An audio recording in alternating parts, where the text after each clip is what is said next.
Tuhan bersamamu dan bersama rohmu. Inilah Injil suci menurut Lukas. Dimuliakanlah Tuhan.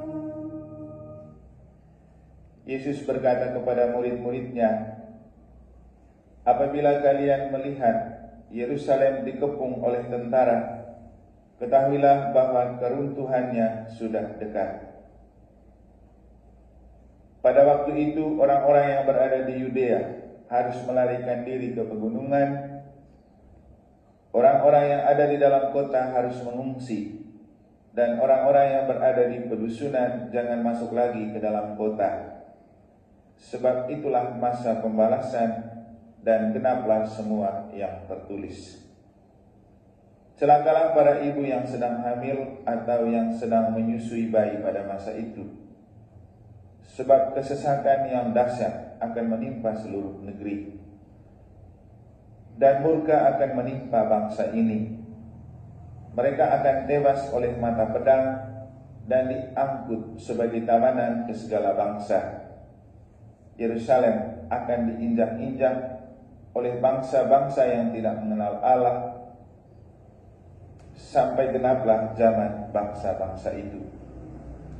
Dan akan tampaklah tanda-tanda pada matahari, bulan, dan bintang-bintang. Bangsa-bangsa di bumi akan ketakutan dan bingung menghadapi deru dan gelora laut. Orang akan mati ketakutan karena cemas berhubung dengan segala sesuatu yang menimpa bumi ini, karena kuasa-kuasa langit bergoncangan. Pada waktu itu orang akan melihat Anak Manusia datang dalam awan dengan segala kekuasaan dan kemuliaannya. Apabila semuanya itu mulai terjadi, bangkitlah dan angkatlah mukamu, sebab penyelamatanmu sudah dekat.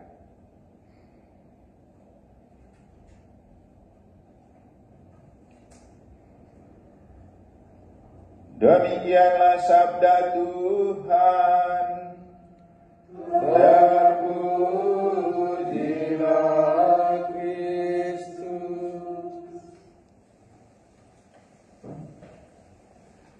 Apabila semuanya itu mulai terjadi, bangkitlah dan angkatlah mukamu, sebab penyelamatanmu sudah dekat.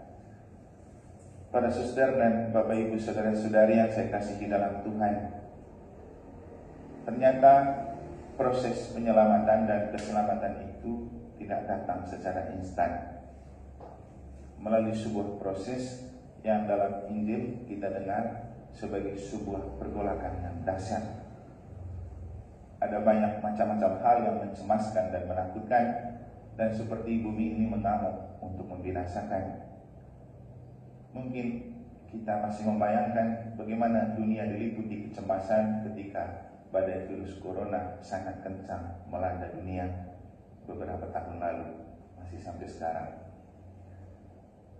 Maka sebagaimana yang telah kita dengar kemarin, perjuangan kita adalah bagaimana mencoba bertahan dalam ketakutan dan pergolakan hidup dengan tetap membuka hati kepada Allah.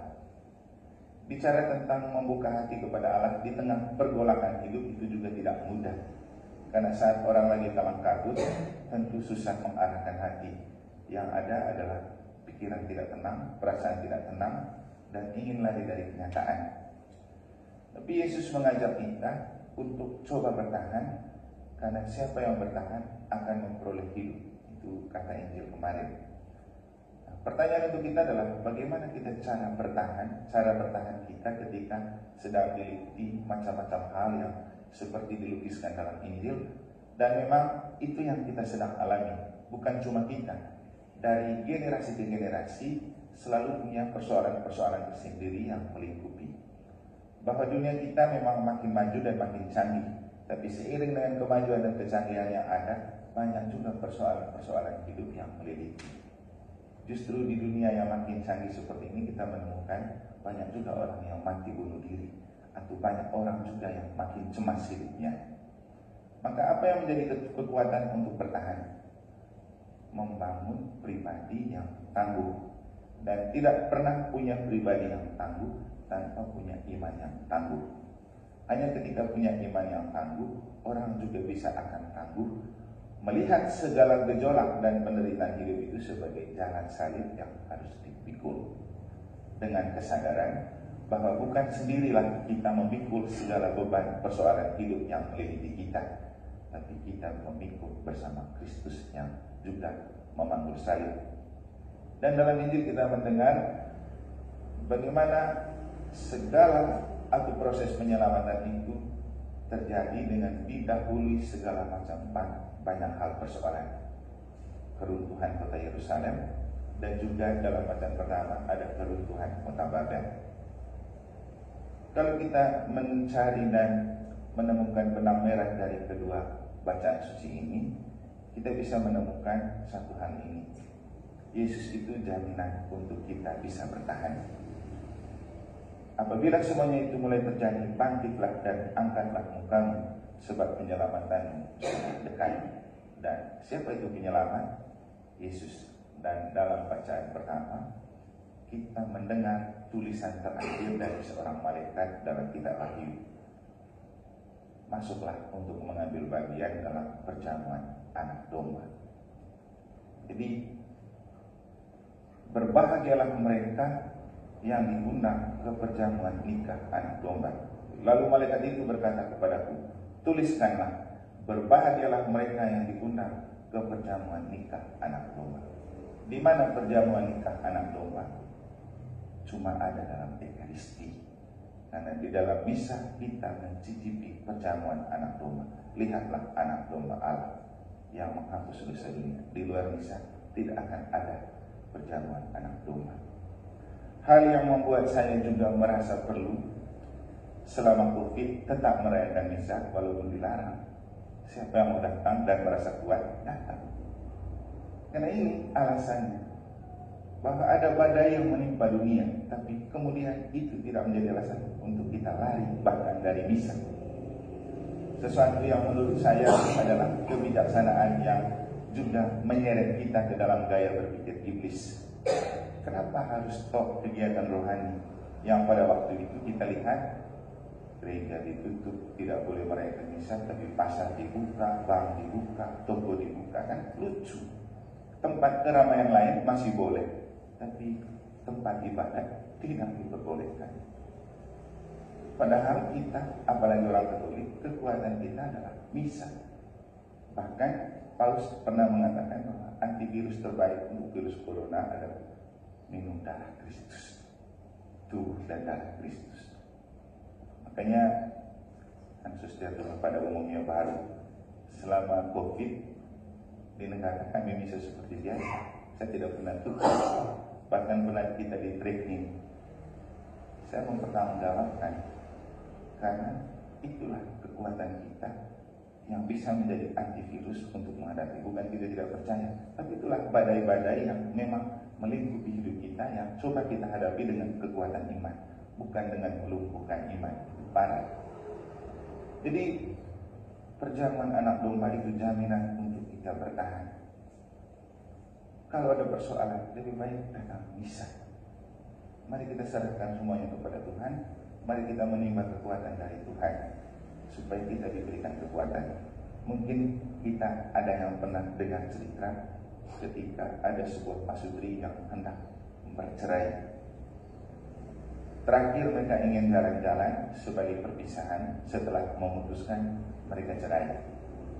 Pada saat mereka jalan-jalan, tiba-tiba mereka melintasi gereja yang sedang terbuka.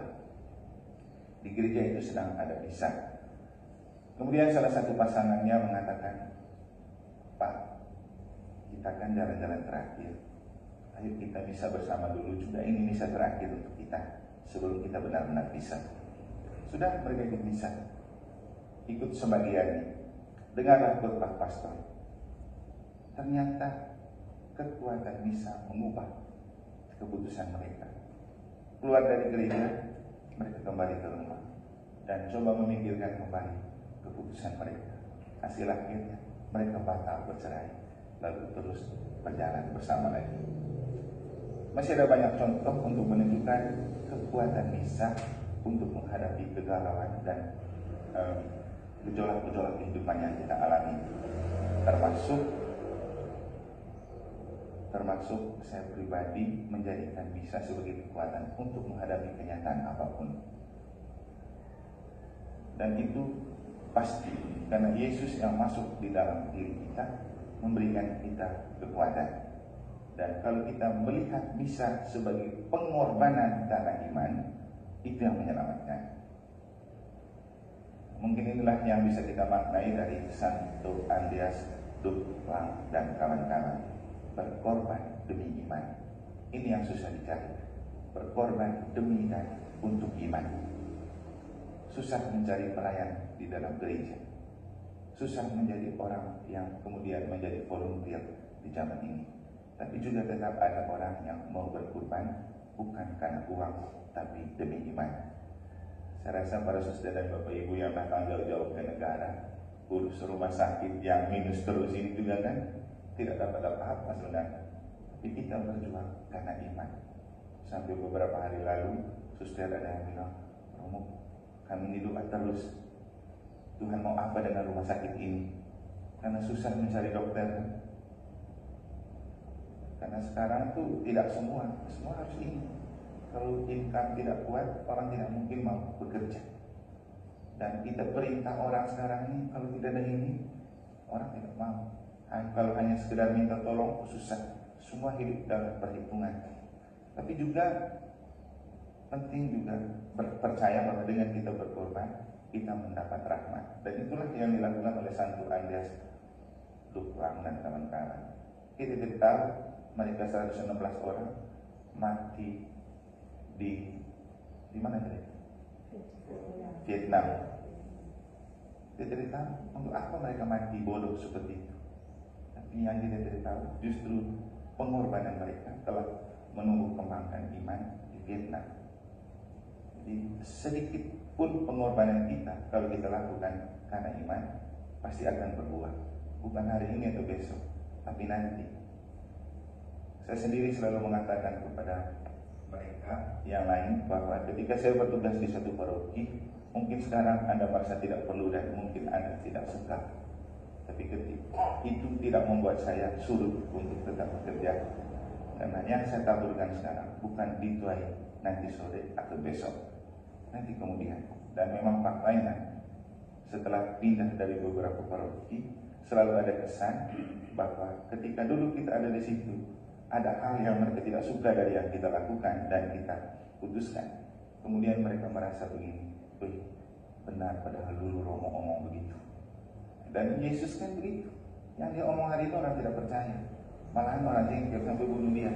Tapi coba lihat, dari hari ke hari setelah Yesus mati, bahkan sekarang setelah ribuan tahun, justru kata-kata Yesus yang bicara. Benar dulu kata Yesus. Benar dulu ramalan Yesus. Jadi hidup kita adalah hidup dengan penuh berkorban dengan iman. Dan cara mempertahankan iman adalah dengan Ekaristi. Akhirnya para suster dan bapak ibu, sebenarnya saya berat untuk membuat misa pagi ini untuk kita di sini karena bukan jadwalnya. Saya mau terus terang saja. Apalagi di negara saya sudah biasa misa sore karena umatnya lebih banyak. Jadi bangun pagi itu susah. Ketika beberapa hari lalu suster sudah rayu-rayu misa pagi di sini, bilang aduh bisa di gereja saja sama-sama. Nanti satu kali kamu tidak dapat jatah. Tapi kemudian bilang tanya terus, Romo bagaimana jadi? Ya jadi sudah. Pertama karena saya tidak enak sama suster, tapi setelah saya mendengar bacaan dan kisah Santo Andreas dan kawan-kawan, saya akhirnya bahagia bisa merayakan misa. Kenapa? Berbahagialah mereka yang diundang ke perjamuan nikah anak domba. Saya merasa bahagia karena bisa memberikan perjamuan nikah anak domba ini kepada para suster dan bapak ibu pagi ini, dan saya coba memaknai ini sebagai sebuah ekspresi iman. Saya rela berkorban untuk tidak tidur lebih banyak pagi ini, tapi demi iman akan Tuhan dan demi iman para suster dan bapak ibu. Ini sebuah pengorbanan yang mungkin tidak ada artinya, apalagi tidak mendatangkan uang, tapi bukan tidak mendatangkan rahmat. Karena setiap pengorbanan yang dilakukan karena dan demi iman akan selalu dirahmati Tuhan. Semoga Tuhan memberkati kita.